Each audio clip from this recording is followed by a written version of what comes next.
start. I think can you hear that clapping? Oh, hi everyone. Hey. That was a really nice kiss. Thank you. How are you, Mr. Flett? It was no tone. You look very smart and dapper today. You know, every backroom episode that we've done, you've appeared with a different look. Have you realised that? Yes, I have. You know, I can actually do a book now, The Looks of Aaron. Maybe that'll be. We should do a little segment on that because you were long-haired, floppy, hippie, sort of cool guy. Then you were businessman like you are now. What other looks have you had? Very deer in headlights look. Oh, yeah. Okay. So what was that? Was that our Disney episode? Yes, it was. The very first one, I think I was really quite, No, you weren't. Shy, but no, I'm not. Yeah. God, you know, show 8. Mm. It's just, I don't know. I just feel every time I go to edit it, or every time I text you to say, hey, are you ready for the show? It's like I'm saying, didn't I just do that last week? It does. It does feel like that. It just goes very, very quickly. Can I ask you, can you imagine if we had to work on the morning show or something every day? No, it does make you appreciate, doesn't it? Coffee. I would have to have a coffee to rip on my arm. Do you appreciate the fact that we do 1 hour? Can you imagine doing a whole show? I have a total different respect now. I think initially I'd be like too over thinking about it, making sure I wouldn't be able to sleep the night before, but I think you'd get into a routine. Yeah. And don't forget, it's live. Run with it. TV's live. TV's live. But even though you still have to run live. See, no one in the audience knows what we do in between takes. Which is really nothing. Yeah. On today's show, everyone, saying that on today's show we have got. I'll be doing a segment on grief reflection, so we're just going to do an update on that. Who else have we got, Mr. AA? We have got Jim from Sounds and Vision, because the one everybody is talking about, apparently. Yes, I have to admit, Jim has very, very quickly become one of my favourite segments. I've only seen one, but like as soon as he sent me the new one, I devoured it because I really like the way that he talks about music because. You know, I have my very own set of taste of music, and he has allowed me to see things I would never listen to. You know what I mean? How do you know what I mean? Like, do you have your own set? Like your own. Every time I go to Spotify, I always hit 80s. It's like, what's wrong with me? Try new music, Joe. I have either got groovy tunes, or if I'm around other people, there's a. Are you talking about Spotify? On Spotify, there's a genre called background music. It is really good. Is that like elevator music? No, it's not. No, it's not cheesy like elevator music. It's just really nice, chilled out background music. And you can get the 2021 version. It's really good. I like to get that. Yeah. And we've also got Neesa. She's back with everything a woman wants us to know. Maybe it's not everything, but, you know, they want us to know certain stuff. And she's going to be talking about intimate relationships and the things that maybe women look for when they're looking for a partner. What else? Who else? We talked to Martin today on Secret Men's Beauty, the skincare part 1 of part 4, talking about cleansing, exfoliating, stuff that I should do, but I don't. I'm very lucky that I've got really good skin. So, I mean, I should do more of it. I know I do. I should do, but. I have to admit, this is going to be something, because I wasn't really into or a little bit scared of the injectable parts. As much as I wanted to try it, I thought, but this is something I could really do. You know what I mean? I could do this easily without having to stick a needle in my face, but... Somebody else is sticking a needle in your face, not you doing it yourself, but somebody else. Exactly. Okay. Yeah. And we've got Marcus, our resident life coach, and he's going to be talking about spirituality and religion, which I think is such an on-point topic at the moment where a lot of people are looking for alternative ways to feel better. So that's our show. Are you ready? Are you ready? Ready as I'll ever be. Ready, set, go!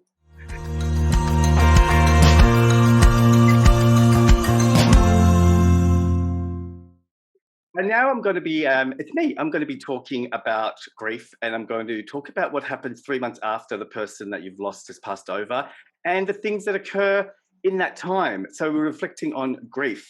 And today's segment is brought to us by Acacia Luxury Tours.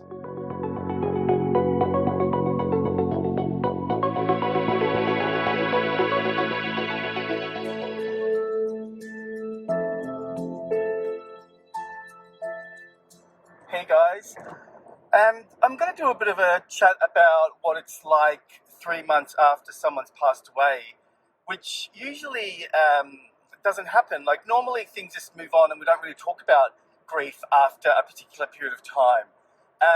The reality is that in the 3 month period, I think that's when the real grief comes up.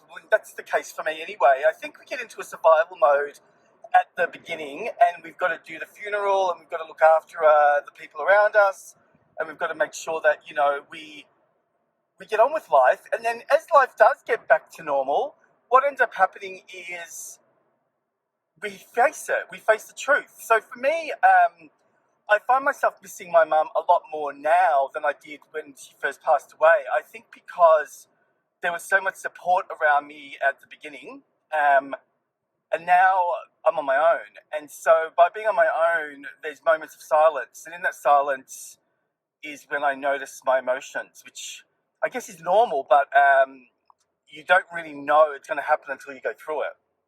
I really did think that I was in a good place at the beginning. And I really thought, okay, this is good. I've dealt with my grief and I can move on with it. And I'll, you know, worship my mum through a legacy and I'll miss her, but I'll be able to cope. But the reality is that I'm missing her now more than I ever have missed her.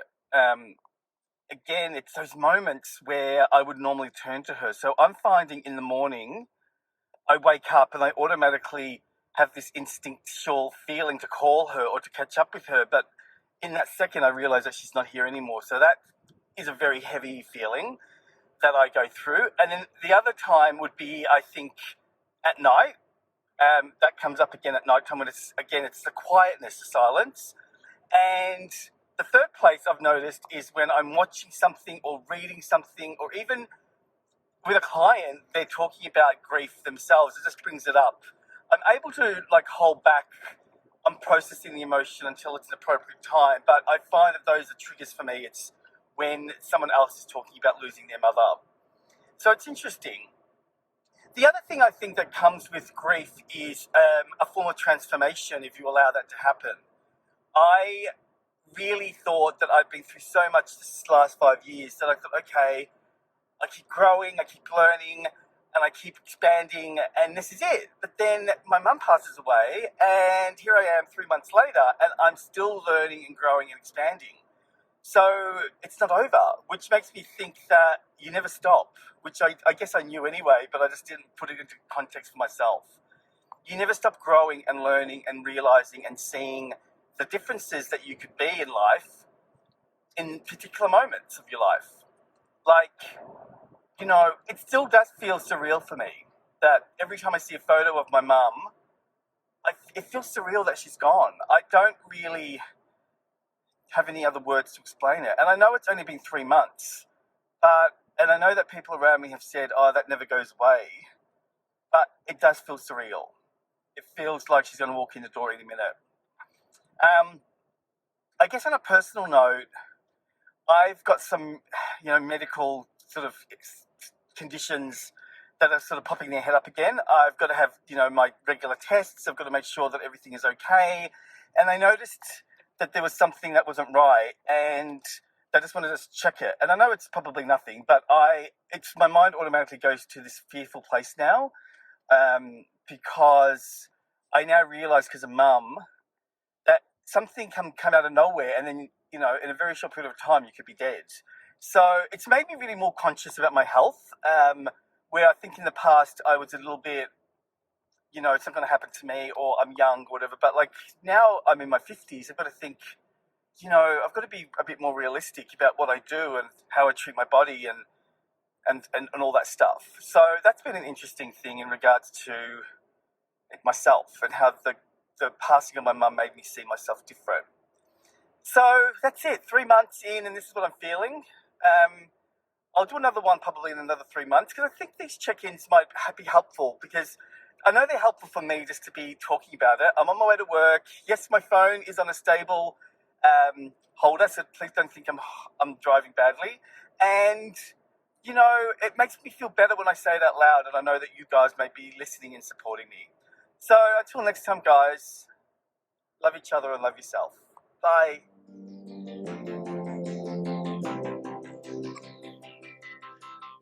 So where are you sitting now?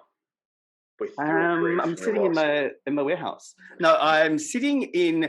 I feel like it's worse now than it was at the beginning.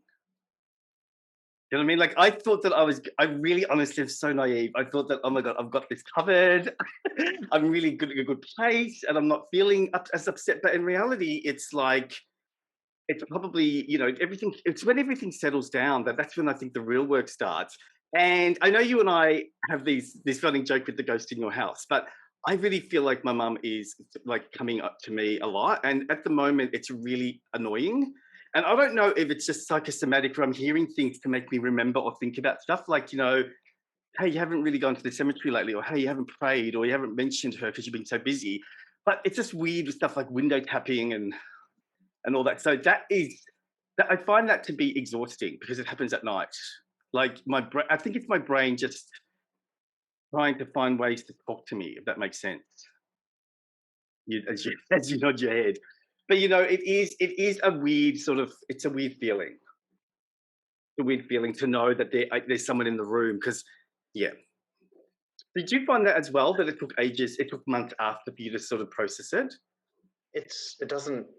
Yeah, I look and no, I don't want to sound disrespectful, but I mean, it only just happened 5 minutes ago with your mum, and it's going to take some time.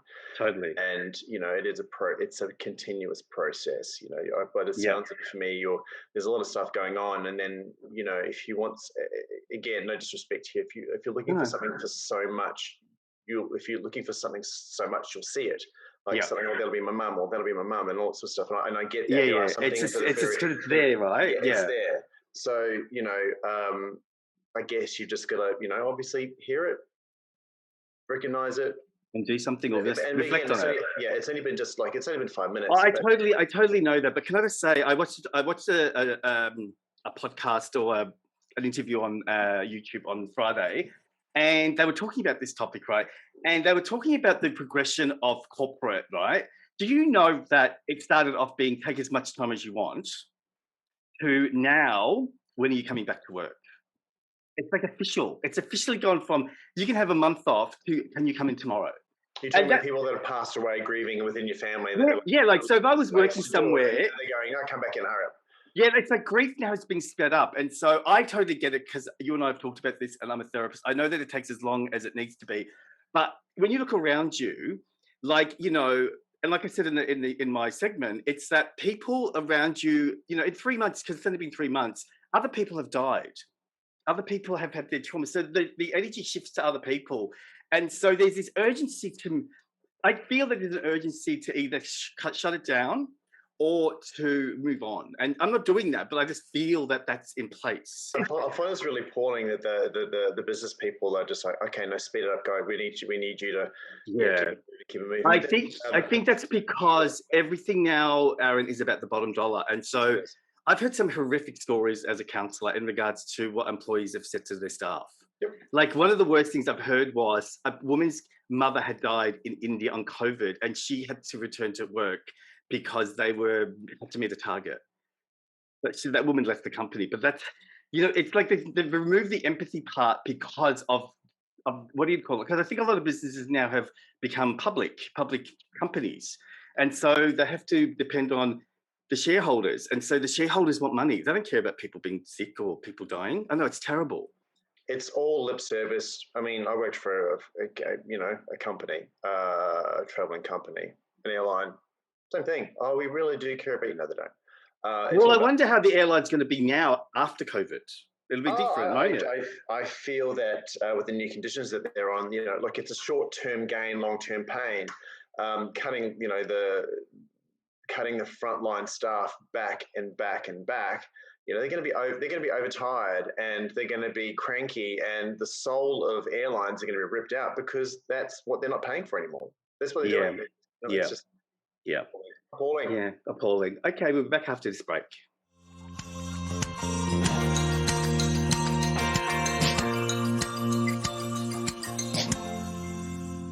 Is Jim, our sounds and visual entertainment correspondent, telling us all the goods and goss behind the scenes of what's happening. And we're sponsored today by Vivid Audio Visual.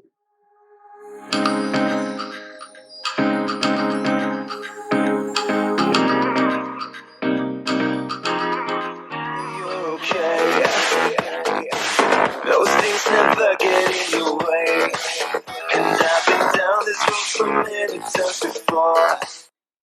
So, welcome back to Sound and Vision. My name is Jim, and this is your monthly digital entertainment review on SMB TV. So, thank you for the great feedback for myself and also my partner in crime, plus my partner, my editor, Glenn. That was a fun episode to make, and we hope you enjoyed this one as much. So now here is the segment I'd like to call Listen.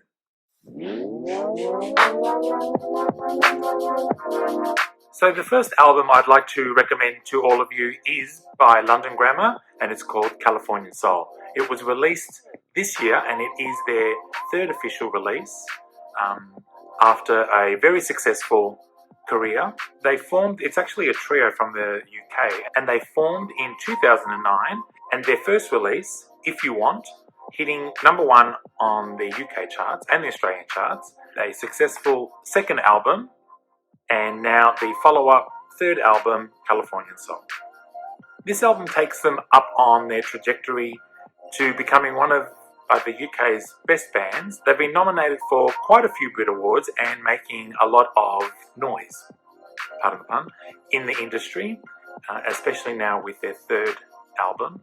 This one actually continues their sound, but gives it a more cinematic scope. So I feel that their trajectory is bang on, and they're growing as a band and finding their feet. Their music has been described as a blend of ambient sounds, ethereal and natural sounds, with the lead singer, Hannah's soaring vocals and melancholic guitars backing her up. So it's a exotic and intoxicating mix, perfect for chilling out. Definitely this album is worth a listen. I love this band so much, and I'm so glad that they're finding such success both here and in the UK. So the second album I want to recommend to you all is by a DJ that goes by the name Tensnake.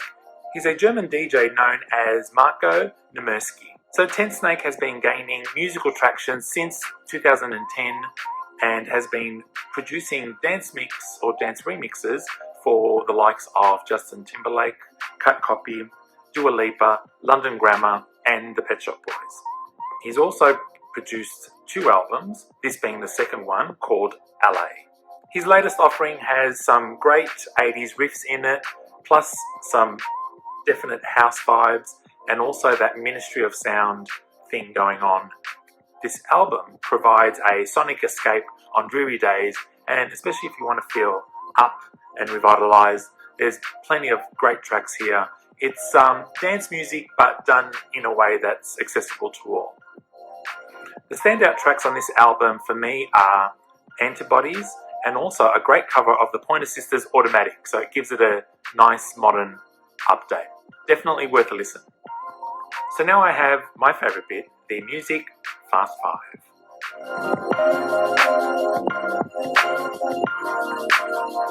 Number 1, my artist of the month goes to the 1975. They are a British band, a 4-piece band, based in Manchester, UK. They definitely move through the genres, doing pop, rock, some really ambient tracks, musical, instrumental. They also are one of the most loved and hated bands in the UK. So they're scoring number 1s both in the UK, America, and here in Australia. But unfortunately, not all the critics tend to love them. So it is reflected in some of their videos as well. Number 2, my most excited release for this month is Headphone Babies by The Vaccines. I love The Vaccines. They have this slight post-punk rockabilly sensibility about them. So their albums are quick, fast, and furious. But they're actually mellowing it down a little as they go. And this song is a great track. Make sure you check it out. Number 3, album or music worth the hype. So this month I give it to Beck's Morning Phase, which was released in 2014. I remember listening to this album after Kanye West's rejection of it winning the 2016 Grammy nomination for Best Album. He believed that Beyonce should have won that Grammy, and I thought, how good is this album, Morning Phase? And it's an amazing album. He wrote all the songs, he produced all the songs, and played, I think, over 10 instruments on the actual album, versus the Beyonce album that Kanye was referring to, which has over 14 producers and over 20 songwriters, and I think Beyonce, sang on it and did a little bit of production as well. So I think the Grammys were bang on by giving it to Beck. But listen to the album Morning Phase. It's such a classic and well worth revisiting. Number 4 is Classics to Revisit, and this one goes to Flesh and Blood by Roxy Music, released in 1980. I've been listening a lot to Roxy Music lately, just listening to their influences and people they have influenced as well. And I find that you can definitely hear a lot of the early 80s UK music output thread back to this album itself. Mind you, Roxy Music have taken their own influences from the likes of Pink Floyd as well, using that beautiful expansive guitar that Pink Floyd definitely made popular in the early 70s, but Roxy Music had a lot of sex and pop sensibility to that sound to produce an amazing album that influenced the generation. So definitely listen to it, and then listen to all, and then you can hear all the influences that it actually had. So number 5, the song of the moment is Coldplay's Higher Power. This has been just released, and it is their first collaboration with Max Martin, the Swedish producer that gave us all those power pop bands and songs in the noughties and let's say early 2010s. So I look forward to that collaboration because it sounds like a fun one. And that is Sound and Vision.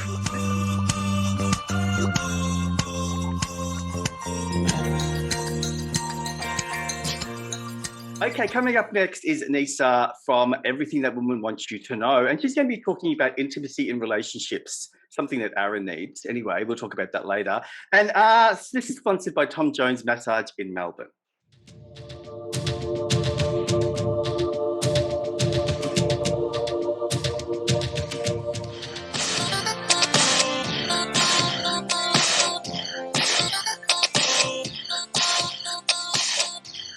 What women really want from men. Hi, I'm Neesa Magee. What women really want, they want to be understood. They want to be deeply understood. But in order to be understood by our partners, by our man, first and foremost, we have to actually understand what it is that we want them to understand. In the last segment, I spoke about the 5 love languages and how understanding your partner's dialect offers you both the opportunity to have an immensely satisfying and connected relationship. See, we all have a level of self-responsibility in a relationship, and that's why I'm covering these topics, to help you lay a strong foundation based on learning how to understand each other and each other's needs. Or if you've gone off track, to help you have the tools to realign yourself and get yourselves back to the space that's more satisfying for both of you. So in understanding your desires, your motivation and your needs, you are then more able to voice them to your partner. Now, after all, if you don't know what it is that you need, how the hell can you expect your partner to know? Yet we do that.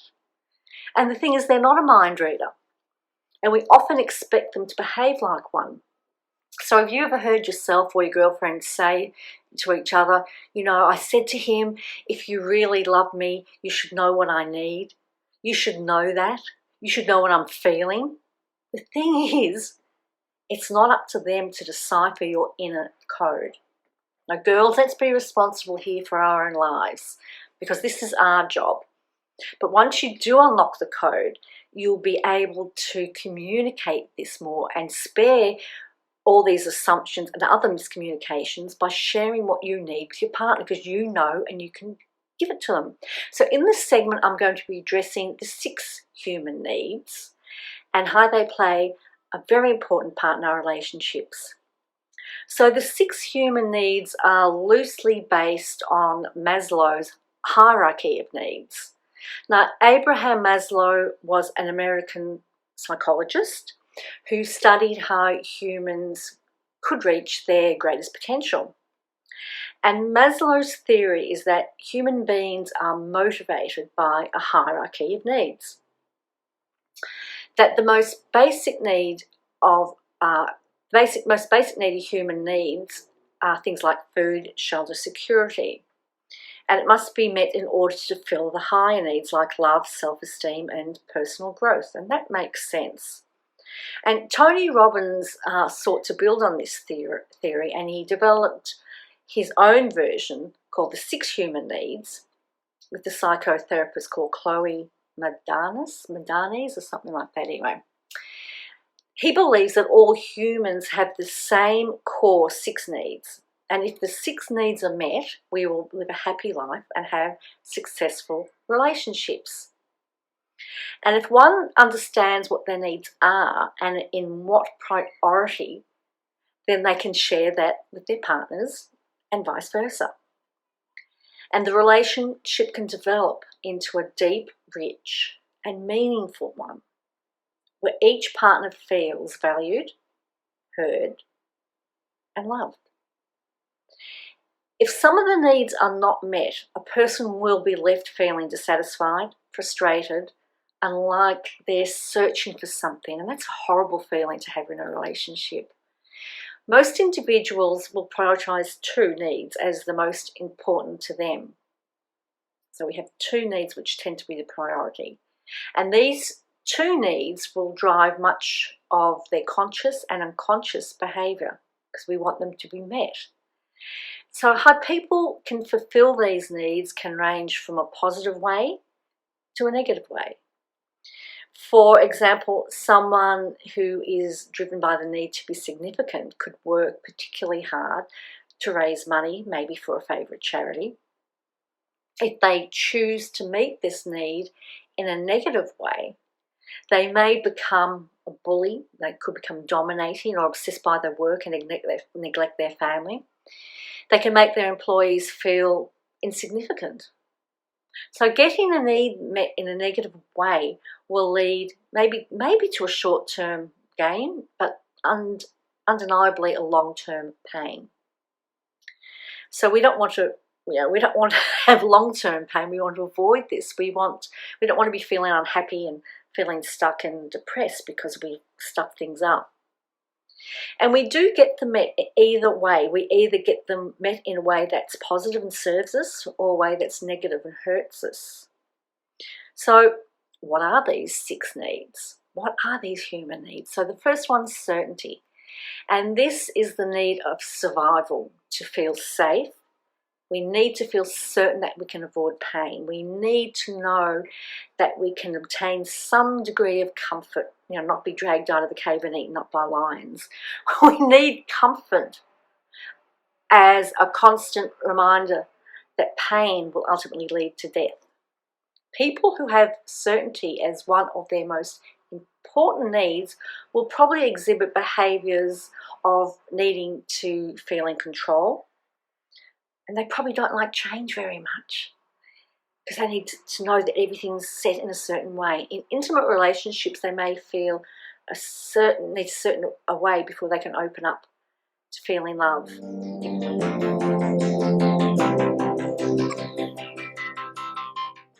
Yes, intimacy. When was your last relationship, Mr. A? Oh. God, I don't think you've called it a real relationship. Is that when I met you? You were just finishing one, I think, when I met you. Yeah. It was complicated. I love that. It Complicated wasn't status something. update. It wasn't something. We're on two different. I think we're on two different planets with that. Yeah. So, yeah. I mean, relationships are really changing, I think, as we evolve. Like, there's the introduction of all the other sexual things now coming in. Like, oh, I'm polyamorous, or I'm, diverse, so all these things are coming in. So that's going to change relationships up. And then, secondly, I think people are realizing that they don't want to be with someone if they're not happy, and I think that's a good thing. I think our parents' generation, they just got married. Like, I've met so many people who are arranged marriages, and I wonder how do you do that? I get the concept, but I don't know how to, the Jewish community, for example, they look for values. So if you have a list of values and they match another guy's values, then that's your perfect partner. But they believe that you fall in love later. The values are the core foundation. You know what I mean? Not attraction. Do you think that's true? I think there has been attraction to start with. I think with the old system, I mean, there's people that have had to work and fight because that's what they were told 30, 40, 50 years ago. And they've still lasted. And that's a testament to them for there's going to be shit times, and they've actually worked through it. And that's amazing. And I guess for now, I guess it's a little bit more disposable. I think maybe that's a good word. Community's a little bit more, next. And either they don't want to sort their shit out, or the other person doesn't want to sort their shit out, and then they just keep going, keep it moving. Yeah. Or like what I'm doing, I'm getting married to myself. No, I had this. I keep repeating this documentary I watched. This totally, when I don't know, it's only happened 3 times in my life, and this was now the 4th. I see something, and it's as if the person talking is talking to me, and all that information then opens a door in my brain, and then all of a sudden, I've elevated to another place. And that's what happened on Friday. I saw this thing by accident, and I watched it for the 2 hours, and then at the end of that, I went, oh my God, I feel totally different. And so I realized that I don't think I ever will. I don't want to meet someone ever. I don't think I'm a relationship person. And I struggled with that a lot because I always used to think there was something wrong because what you were saying, there's so much pressure. You know how many times people have said to me, oh, you'll meet someone soon. You're such a nice guy. And that's the norm though, isn't it? Because people expect relationships. People expect it because that's what I'm guessing that's what the majority of people want. They want love. They want to be with someone. They want a family. But I don't want any of that because I feel that I get it for myself. And friends and everything. I don't feel lonely, which is interesting because people think you're alone so that was a really good thing for me to say out loud because I don't feel uncomfortable now to sort of realize. And then did you watch that episode of Sex and the City when Carrie Bradshaw had her own wedding and she wanted presents like shoes from everyone? No, I didn't. But oh yeah, that would have been an episode on Friends. Well, the episode was based around that she went to a party and they had to take their shoes off, and her shoes were stolen, and the hostess of the party dismissed it. I remember that. Yeah. And then she goes, "No, I've come to your child's birthday. I'm giving presents all the time." So I really agree with that. Like everyone celebrates all these connections with others, but weddings, engagements, but they don't celebrate. We don't celebrate ourselves. Right. So, yeah. How about you? What do you look for? What's your number one thing that you look for in a man?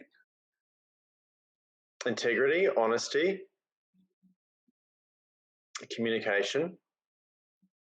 It's a big deal for me. Mm-hmm.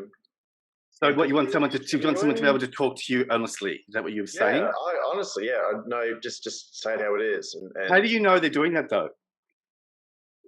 Well, I've been single for a long time, so. Well, okay. Well, why do you feel you've been single for a long time? Because I've only known you. I don't think I've known you in a relationship, so I don't think you've even known me in a relationship. So, this is the Aaron that I know, right, and I love. But what do you feel? Do you feel like this is your time, and so you sort of understand that concept of you're having a relationship with you? I'm having a relationship with me. I feel that building my own. It's about loving yourself, accepting yourself. Having a really good look at yourself, or look at myself, I should say. I mean, I'm not perfect. I'm still learning stuff. I'm still evolving.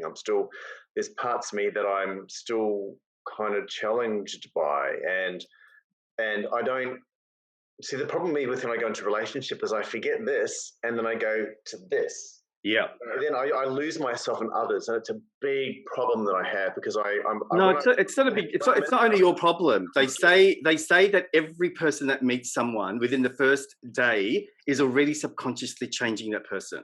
Mm. That's within one day. So our brain wants us to amalgamate. We really want to find that connection, right? Of what I like, what you like. But the thing is that if someone came into your life right now and they were gorgeous, does that mean that you'd say no, or are you open? Gorgeous meaning as in what they And have. I'm just saying, if someone came into your life, would you be aware that you're doing work on yourself and you wouldn't be seeking that? Or do you think that you'd be open to the person because the person is connected to you? Oh, well, I'm not going to go, oh, look, excuse me. I'm just, sorting out my shit. You're the perfect man for me, but I'm sorting my shit out. No. It's not that. I would be aware of it and make sure that those red flags that I have for myself, that if I'm going to go that point, is that I have to really be cautious, because at the end of the day, I want somebody that's going to value add to me. Yes. I mean, that situation where Tom Cruise said Tom Cruise. to Renee, Oh, yeah. You complete me. what a lot of fraud.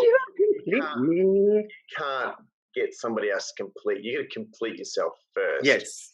Somebody else to do that for you. And I think that's the biggest thing. That's the biggest problem, is that people have something missing, and then they find someone. And that's why I think people have got addictions now, to fill that space. And because it's freaking hard work to work on yourself. It's hard. And people don't want hard. People want easy. So for you, I think that's good that you said that. I think the red flag should be the indicator, because this is what I've learned. If you still have baggage, you should not really go into another relationship. Go through your baggage, open that shit up, go through bag by bag, go through the side pockets. What have you got? Okay, well, that needs to be thrown out. You got to do it. You have to do it. Do you know people that get, I know some people that go from one to another within a week?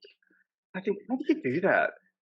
So that was one of my biggest struggles over the years, because I'm thinking, if that person can go into another relationship really quickly, then what's wrong with me? But then, now I realize it's nothing to do with me. It's more to do with what I want. I don't know how people can turn their emotions on and off that quickly, which, we probably did that in our 20s and teens. I remember on the playground, hey, do you want to go out with me? And then by recess, I'd have another girlfriend. Yeah, don't take me back to school stuff. That stuff was like, oh my God. I love you guys. Okay, guys, next up, this is Martin from Secret Men's Beauty. This is part 1 of 4. Today we're discussing cleansing, exfoliating, which I should do more of. And today we are being sponsored by the Aussie Man and also SKINSTITUTE.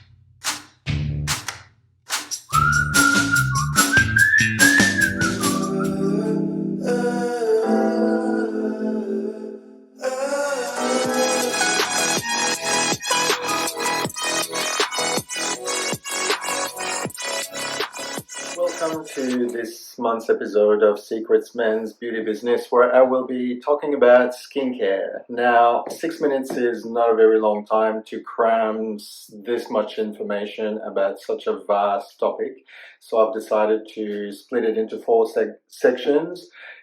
Today will be about cleansing or exfoliating. The following will be about treating or correcting skin issues, followed by moisturizing or hydrating, and we'll finish in the 4th segment with protecting sunscreen. So let's start about discussing how the skin functions. So the outermost layer of your face or your body is the epidermis. The epidermis is a layer that is constantly turning around, where new skin cells are produced at the bottom of the epidermis and make their way slowly to the surface, where they slough off. So there is a constant rotation which happens more quickly in a younger age, and this process of renewal tends to become sluggish as we get older. It's also an epidermis is thicker in an oilier skin, because the oil or the sebum that your skin produces acts a bit like a glue, keeping the dead skin cells stuck to the surface, and also tend to accumulate inside the pores, causing more blackheads, clogging, and problem with pimples. So Why do we cleanse? Why do we exfoliate? Well, we want to just get rid of the surface debris accumulated throughout the daytime, especially if you work as a tradesperson in dusty environment, have plaster dust, paint, concrete dust, just general dirt stuck to the surface. You want to get rid of that so it doesn't accumulate inside the pores. Now, it's nice to cleanse, but you don't also want to strip the natural oils that are precious to the skin because they keep the moisture in. They trap the moisture in by coating the surface with sebum. So you want to cleanse thoroughly the debris whilst not stripping the skin away from its natural lipids that are precious. So a happy medium is desirable. So hence, why not using just the plain old soap to wash your face? Well, soap is designed as a substance to dissolve oils a bit too thoroughly. So if after cleansing your face you have that tight, squeaky, clean feeling, then your skin has been stripped of its precious oils. You want to have a feeling of freshness, but somewhat clammy feeling afterwards, rather than a feeling of things, having the necessity to apply moisturizer straight after because you're feeling a bit too dry and tight. Hence why the gel form or the lotions, cream cleansers are desirable, preferable to a bar soap or something more detergent. Now, exfoliating can be done mechanically with the use of a scrub, which is just a form of abrasive. So it can be in the form of a crushed kernel or a powder of a nut. It can be even plastic beads like polyurethane beads. So obviously these can be beneficial for the skin because they're really round surface, but they're a bit of an environmental disaster because they just wash off in the waterways. I'm not a big fan of mechanical scrubs. In my experience, people tend to go a little bit too vigorously with them. It's hard to know how to have good measure and to just do it enough. I find people rub too much, like to get that polishing off feeling, but you end up just irritating the skin, causing more trauma, more damage than benefit. So I'm a big fan of chemical exfoliation in the form of fruit acids. So you have the two categories, the AHAs, which are really well known, so lactic acid and glycolic acid. So they will just dissolve the glue that keeps the dead skin cells stuck to the surface and allow them to fall off more easily without mechanical action. So it's a good way to integrate in your cleanser with glycolic or lactic acid on a daily basis so that the exfoliation happens just to assist that shedding of the old stuff so that the fresher skin underneath is more visible. For oilier, pore clogging, acne-prone skins, BHAs are preferable. So BHA is salicylic acid. Salicylic acid is oil soluble, so it will do a better job at penetrating the plugs or the blackheads, dissolving them, allowing them to come off, and freeing the sebaceous gland from flowing its content onto the surface. Yet they can be a little irritating. So if your skin is just normal or on the drier, thinner side, lactic and glycolic acid are preferable. If you have an oilier, thicker, coarser skin texture, then reach out for the salicylic acid.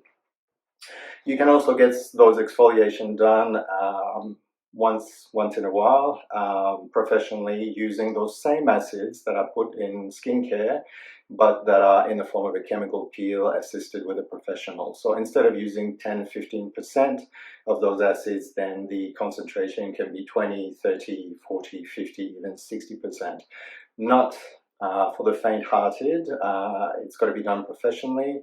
The amount of time that these acids are left on the skin is very important, and they need to be neutralized after. So there you go.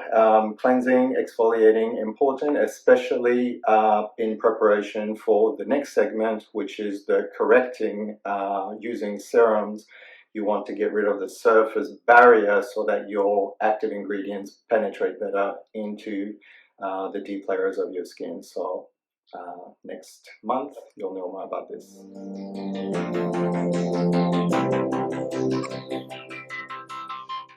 That's okay, it's still recording. Oh, skincare, yeah. You know, Aaron's gone to wash his face because he realised he hasn't washed it since 1974. And skincare, I mean, I've always been prone and open to exfoliating and cleansing. I mean, I remember like my mate saying, oh, you know, I use, oh no, don't. Is that your skincare? When people say, oh, I use soap, you know, I use soap, I get soap and I scrub my face. That sort of, I go, oh, that's so dry. Oh my God. No wonder you look great. No wonder you've got good skin. You scrub it really, really full on, don't you? Who are you calling a scrubber? You. What's your routine for skincare? Do you have a routine for skincare? Oh, look, you know, I spend so much time on, no, I don't. I'm really, okay, the reason was because I've actually got good skin and I'm very grateful for that. And you know, it is a genetic thing. Come close to the camera, closer. Wow, look at everyone, look at those lines. It's called Photoshop. No, you have got good skin. I mean, I am very lucky, but I know people that really do, like, you know, cleanse, tone, moisturize, and all that sort of stuff. How about, do you go in the sun a lot? No, I used to. I don't mind going in the sun. I should use Skin Factor, like a sunscreen, but I'm really slack. I'm going to be completely honest. Well, I think that's the number one thing. The number one thing is if you go in the sun or not, because there's so many guys that are older than us, younger than us, sorry, and they look older. Right? If you don't put the right stuff on your skin when you're in the sun and you get burnt, you know, that's going to cause those little feet. But the other thing is water, which you're now onto. But see how amazing it is. You never used to drink a lot of water, and you have amazing hydrated skin, which means you're a freak. I don't think I'm a freak. I just think that's, again, I'm just very lucky. And yeah, you're I put lucky. the new filtration system in my house, which is life changing. Water, I can't believe tastes so good. Yeah, but water is, you know, if you really drink a lot of water, that's free skincare straight away. You know, well, it's good for everything, really. Yeah, but you know, through COVID, I mean, I think I'm better now. I've really become a shopaholic, and I ended up buying like freaking skincare. Like, I've got so much skincare. If anyone wants any, and now, you know, because you see this thing, and I get sucked in. Like, look at this, right? It's bottled water. It's sprayed water, right? And it's like $90 for this, but I got it for $5. And so I think, so I buy it, right? And so I've got all these things. Don't look at me like that. But in saying that, I have to admit, I've started doing things I never would have done before. Like, I'm using vitamin C, retin, or oils, and I do that every day. And it really works, because what it does is it removes and exfoliates all the dead skin. I wouldn't have known about that if I didn't buy that on special. So, watching Martin's Beauty Secrets. Exactly. Do you think that it's becoming more and more like it's becoming a masculine thing to look after your skin now versus say 10, 20 years ago? Oh, some of this, I'm on Facebook, you know how those pop-up ads come on, these really mass guys with tattoos and now putting on this man paint, I think they call it. Yeah, that's a brand, isn't it? Yeah. So it's makeup. War paint or whatever it's called or something. And yeah, it's like, so that's, you know, that Max tried to do that in the 90s and it failed because I bought some. But now they're realizing that there's a whole market. There's nothing wrong with men putting on, it's not makeup, because I think people think makeup is eyeliner and lipstick. I've got makeup on now. It's just a concealer, right? And a primer. What that does is it just smooths everything out, especially if you've been out and you've got a dry skin. That's not gay, or that's not girly. That's just looking after yourself. I don't know.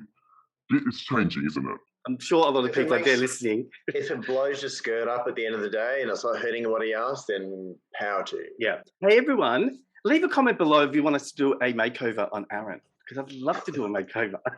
What do you mean? As in what sort of makeover? As in... You don't.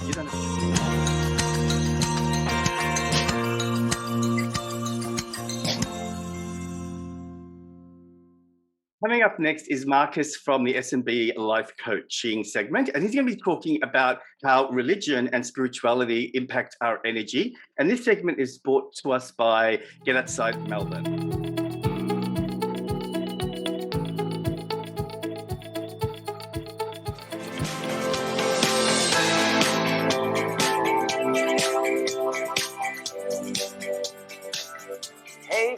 Aaron. It is great to be back again this month. I have a topic of conversation that is really interesting. What is the difference between spirituality and religion, and how are they linked to energy? I was asked this question by a viewer of the Secret Man's Business Backroom after last month's segment. My name is Marcus van Driel and I am the Secret Man's Business Resident Life Coach. In this video, I'm going to explore with you the definitions of spirituality and religion, and how they can support you and where to focus your energy for personal growth. There are many different ways to define spirituality and religion, but this is how I describe the two. Spirituality to me is a belief in a higher power or a higher force, and you turn to that for support, peace and strength. Often spirituality is something that grows and develops in a person through learning and discovery. On the other hand, religion provides structure and guidelines through a doctrine related to a higher force or power. Often, a religious person is born into that belief system. Religion, of course, is a significant influence to many people in the world. It provides support and structure, and many faiths have charitable arms. And whether you like it or not, religion is also rich in history and culture. But religion also often has beliefs that hurt people. And sometimes those beliefs get adopted by some of its extremist or radical followers without considering the impact and harm it may cause to others.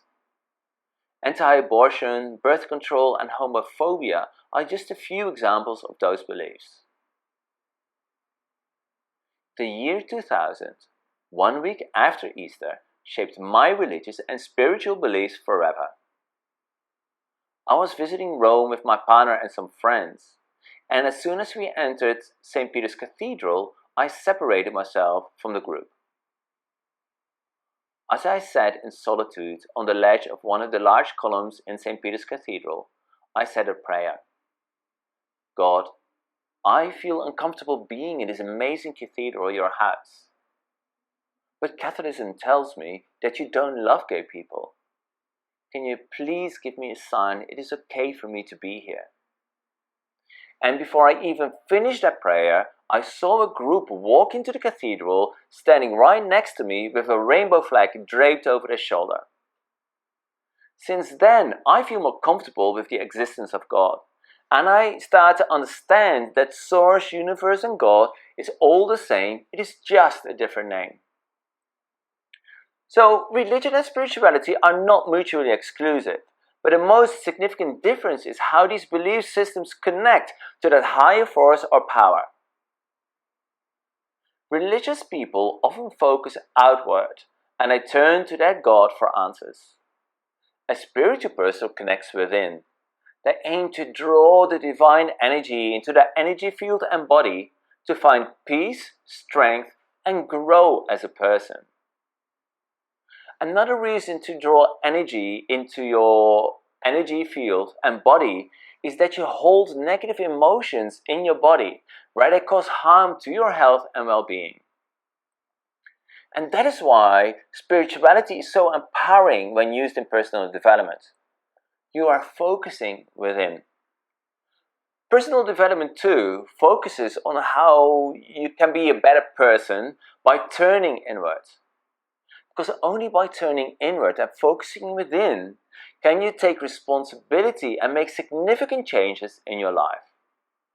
So, religion and spirituality can go hand in hand, and they can provide significant benefits to everybody.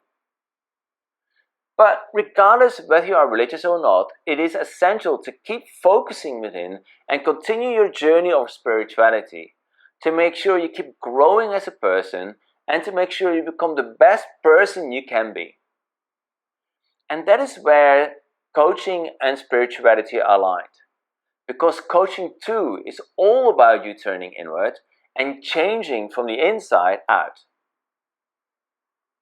That is why combining coaching and spirituality is critical if you want to move ahead on your journey towards love, success, joy and abundance. Back to you, Joe and Aaron, and continue watching The Back Room, and I look forward to see you in next month's segment.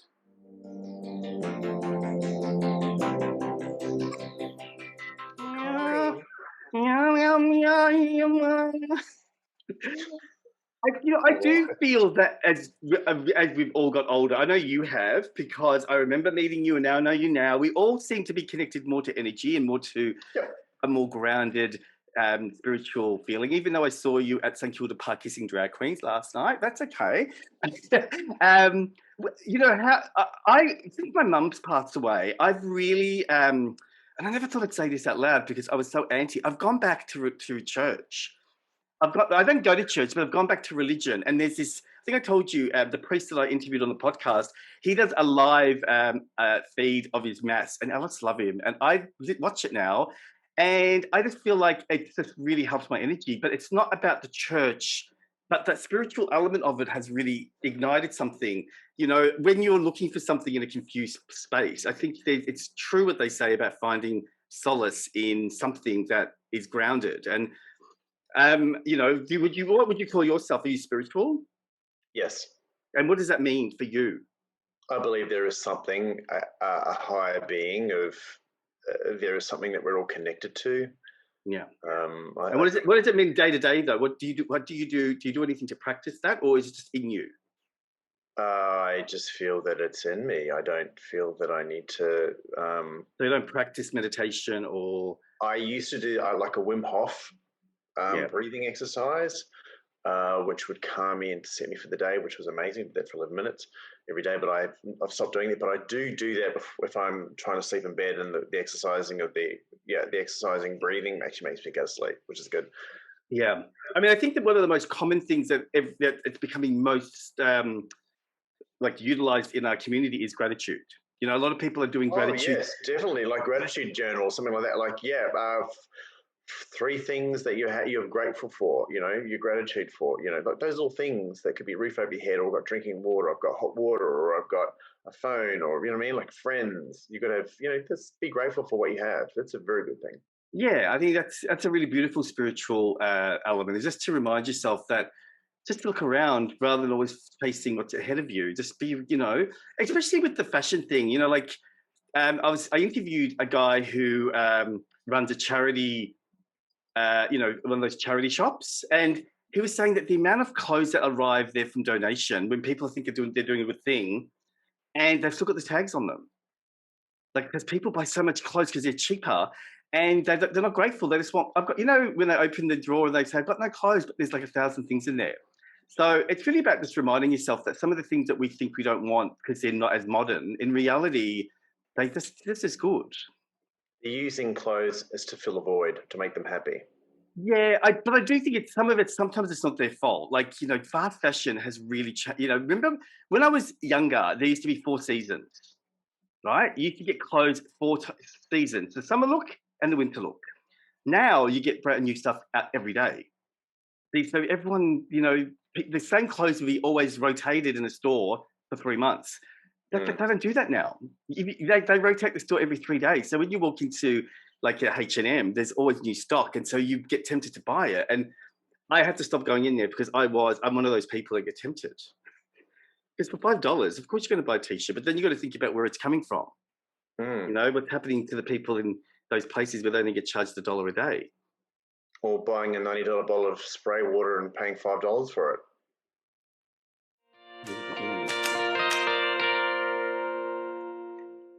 What a great show. Another great show. Another wonderful hour spent with you, Mr. A. I like calling you Mr. A. It sounds like Mr. T, but it's with an A. Everyone, I swear, I want people to comment tonight and just tell us how beautiful Aaron looks. I can't stop looking at him. I just feel I've been complimenting him all the show. He should be. You know what it is? It's because of the gumption. Yeah, it's the gumption. It's, you know, don't. Well, I'm just exfoliating my skin. Continue. Oh my God, he's so cray-cray. Anyway, thank you everyone for being on the show, for coming and watching, and we'll be back in 2 weeks to do show number 9. So I hope everyone has a great fortnight. Well, Aaron needs to go to the hospital because his face is going to combust. This is Joey Busuttil. But my face is on This fire. is Joey Busuttil. This is Aaron Flett. See you next time, everyone. Bye. See you guys. Bye. I hope you're going to be okay.